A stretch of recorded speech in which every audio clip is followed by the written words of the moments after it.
नमस्कार, हम श्रद्धा, हम समृद्धि गोरचू के गोड़ लागतनी।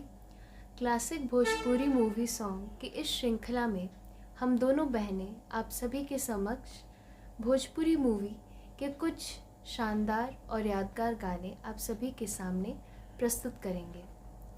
इस श्रृंखला का पहला गीत हम हे गंगा मैया तो हे पियरी चढ़ैबो से लिए हैं, जो कि 22 फरवरी 1963 में रिलीज़ हुई थी।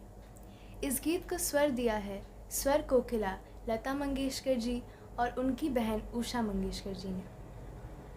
भोजपुरी के इस पहले सिनेमा को बनाने के लिए तत्कालीन राष्ट्रपति स्वर्गीय राजेंद्र प्रसाद जी ने नाज़ीम हुसैन साहब से गुजारिश की थी। हमारा सौभाग्य है कि हमें इस फिल्म के इस गीत के गाने का मौका मिल रहा है। हे गंगा मैया तो हे गंगा मैया तो पियरी चढ़ैबो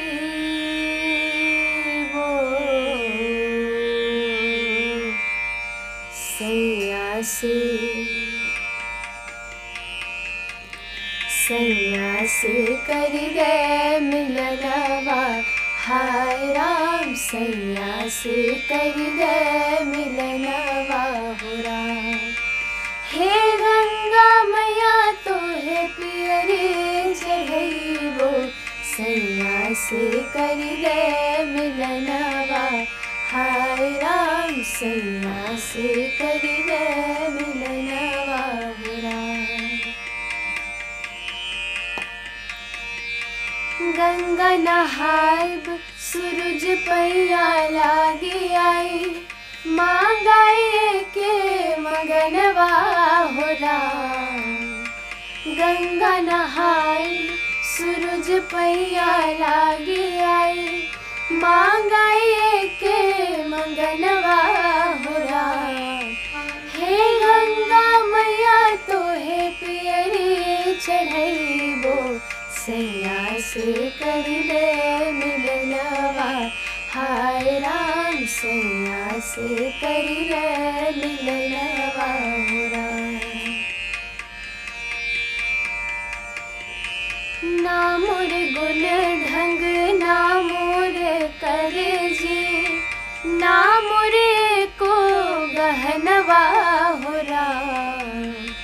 ना मोर गुण ढंग ना मोरे कर जी, ना मोरे को गहनवा हो राम।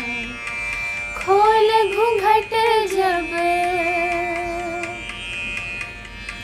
खोल घूंघट जब पिया मुख दिखे है, करबो मैं कौन बहनवा, हाय राम करबो मैं कौन बहनवा हो राम।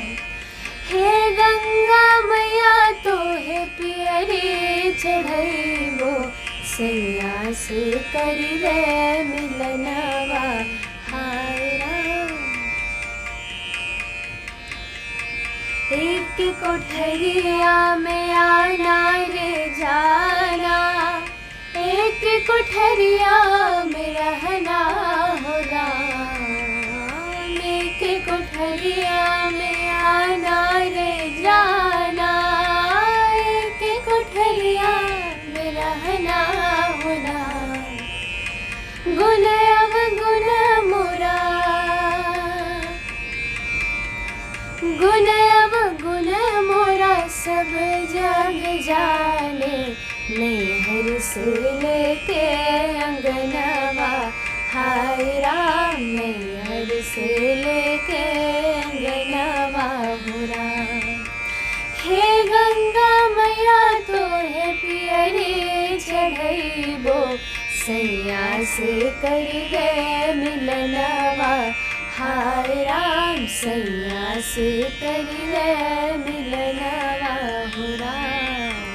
सैया से कर दे मिलनवा, हाय राम सैया से कर ले मिलना